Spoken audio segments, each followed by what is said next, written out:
அவங்கள இத்தாலியில ஒரு முக்கியமான ஒரு இத்தாலியின் கவர்ச்சி பெண் அப்படின்னு சொல்லிட்டு தான் அதிகமா வந்து சொல்லுவாங்களாம். அதுவும் அவங்க ரொம்ப கௌரவமாவும் சொல்லுவாங்களாம்.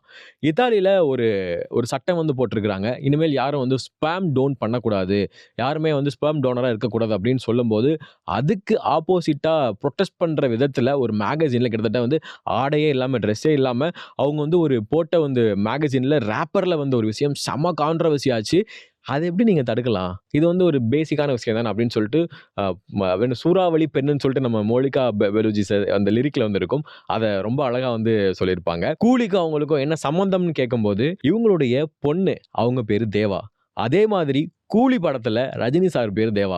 இதனால தான் லோகேஷ் கனகராஜ், மோனிகா பெலுஜி இந்த பாட்ட வந்து அவருக்கு வந்து ட்ரிகர் ஆயிருக்குமா? இத ட்ரை பண்ணலாம் அப்படின்னு தோணியிருக்குமா? இல்ல இதனால தான் தேவான்ற ஒரு கேரக்டர வச்சாரா? அப்படின்றது தெரியல. அத அவர்ட்ட தான் கேட்கணும். அண்ட் அவரும் வந்து நெறைய இடங்கள்ல சொல்லியிருப்பாரு. அ அனிருத் அவர்களுக்கும் எனக்கும் மோனிகா பெலூஜி ரொம்ப பிடிக்கும். அதனால இது ஒரு வைபா இருந்துச்சுங்க அப்படின்னு வந்து சொல்லியிருப்பாங்க. மோனிகா பெலூஜி வந்து இன்னொரு ஒரு முக்கியமான விஷயம் என்ன பண்ணியிருக்காங்க அப்படின்னு பார்த்தோம்னா